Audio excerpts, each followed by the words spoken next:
Bonjour! Aujourd'hui, on va vous parler du groupe religieux, le Reiki.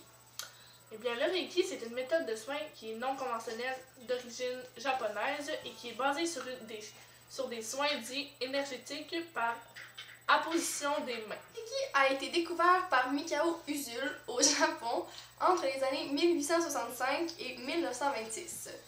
Ce groupe religieux est composé de deux groupes de mots, soit Rei, qui représente l'essence de la source existant en toute chose, et Ki, représentant l'énergie vitale. Le Reiki s'est propagé à travers le monde entre les années 1900 et 1980. Aujourd'hui, différentes manières d'appréhender et de présenter le Reiki. Selon la plupart de ses praticiens, l'un des buts du Reiki est de soulager les souffrances, d'apporter un calme mental, une paix intérieure et d'un bien-être en général. Il se fonderait sur le concept du taoïsme chinois ainsi que celui du zen et des arts martiaux. Certains praticiens associent le Reiki à l'activation de 7 chakras, qui est une conception issue du Tantrayana et du yoga traditionnel indien. Ce système de l'Inde est connu au Japon à travers le système bouddhiste, lequel s'appuie sur 5 centres subtils correspondant aux 5 éléments. Et le shinto-taïsme, comme l'acupuncture, sur un système de 3 centres subtils. Le système de progression dans le Reiki est visiblement très inspiré du shintoïsme japonais, dont il reprend en partie le système d'initiation, lequel est dénommé Reikiki, ou Reiki Kanjo. Dans le système shinto traditionnel, il se réfère aussi en partie au système bouddhiste, notamment à la psychologie bouddhiste tantrique. Le symbole Reiki est la représentation picturale du mantra de la compassion, la syllabe Ir qui symbolise le Bouddha Amitabha. Le symbole utilisé par le maître pour conférer l'initiation renvoie au mantra Shingo Komyo en relation avec la doctrine bouddhique de la claire lumière fondamentale, lequel est représenté dans cette tradition par un mandala dans lequel le Bouddha Vairocana est entouré de couleurs de l'arc-en-ciel avec en périphérie 23 lunes blanches comprenant des lettres sanskrites. Les principaux symboles du Reiki transmis dans les enseignements du second et du troisième degré sont le Shokure, le Seiki, le Onchaze Shonen, le Daikomyo. Sont tracés visuellement durant la séance du Reiki. Dans la pratique, l'imposition des mains est censée transmettre de l'énergie, c'est-à-dire une force en mouvement. Il y a différentes écoles de Reiki. Les écoles traditionnelles, dans les écoles traditionnelles, il y a la méthode originelle de Mikao Usui. Depuis la mort de Mikao Usui et dans sa succession, il y a le Usui Reiki Ryoho Gakkai. Et depuis 1932, par scission de la Usui Reiki Ryoho Gakkai, il y a l'école de Hayashi Reiki de Shujiro Yayashi. Donc, le Reiki peut être pratiqué de différentes manières. Ça dépend des croyances ou convictions des différentes écoles puis de leurs représentants. Au sein d'une même école, on peut même observer diverses manières d'aborder le Reiki. Maintenant, on va vous parler des initiations et des différents degrés au Reiki. Eh bien, pour devenir praticien, il est nécessaire de recevoir une initiation, une harmonisation par un maître qui enseigne le Reiki. Le passage de niveau est généralement payant et le maître du Reiki exécute un rituel initiatique au cours duquel certains symboles seront appris à l'élève en fonction de son niveau et un processus d'équilibrage énergétique sera éveillé et stimulé. Nitamo Kanu, ça c'est un maître du Reiki, explique que le maître doit ramener le canal de l'élève afin qu'il puisse diffuser cette énergie cosmique. Le maître du Reiki doit pouvoir aussi fournir la liste des maîtres qui ont transmis leur enseignement jusqu'à lui. Le degré du Reiki, qui s'appelle le Shoden, est censé reconnecter à la source universelle. L'initié doit acquérir la capacité consciente de canaliser le Reiki par imposition des mains. L'origine du Reiki Usui, les bases ainsi que des techniques de soins pour soi-même et pour les autres sont enseignées. Le deuxième degré, le Okuden, aurait pour rôle de renforcer la connexion des symboles favorisant la concentration de l'esprit pour canaliser l'émission du Reiki à distance serait transmis aux praticiens. Il aide à travailler sur une guérison intérieure. Le troisième degré, Shinipiden, donnerait accès à la transmission des enseignements et des initiations.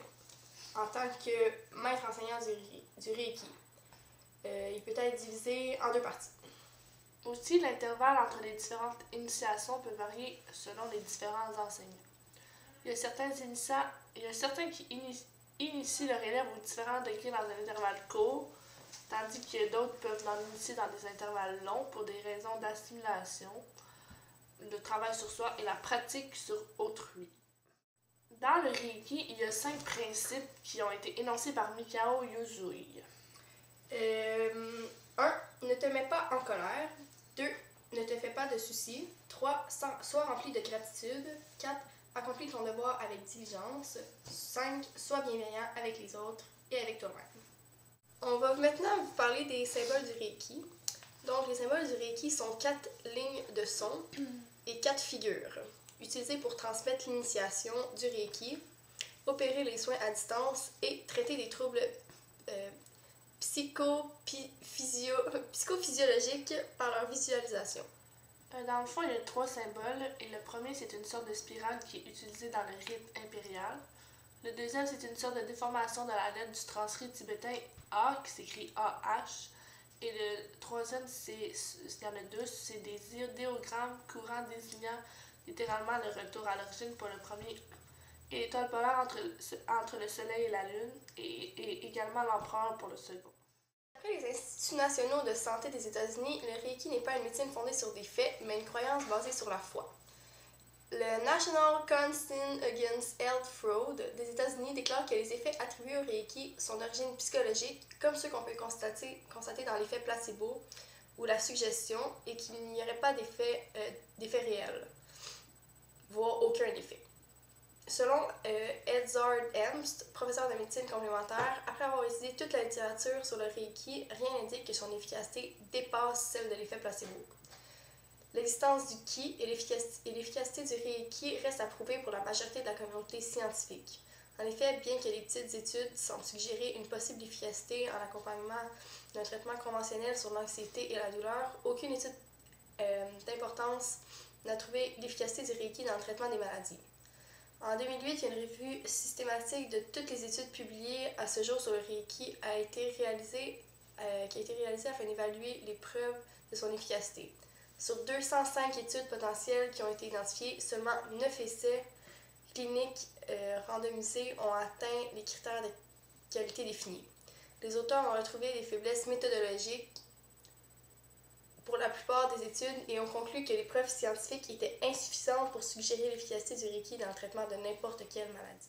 Le Reiki a fait l'objet de plusieurs critiques parce qu'il peut éventuellement mettre en danger la vie de certains patients qui nécessitent des soins sérieux, mais qui pratiqueraient juste le Reiki au détriment de la médecine. Pour le Dr Jarvis, la littérature sur le Reiki présente des informations et des faits inexacts ou faux et explique aux praticiens comment contourner la loi afin de se protéger de la réglementation et dégager leurs responsabilités. Il indique aussi que la pratique du Reiki pourrait être incompatible avec d'autres croyances religieuses. Et pour les catholiques unis dans la foi, par exemple, le Reiki n'est pas une pratique médicale crédible ni compatible avec le christianisme, parce que dans le christianisme, Jésus-Christ, le guérisseur divin, est la vraie source de guérison spirituelle et de la liberté. En conclusion, le Reiki, c'est ni une doctrine ni une religion.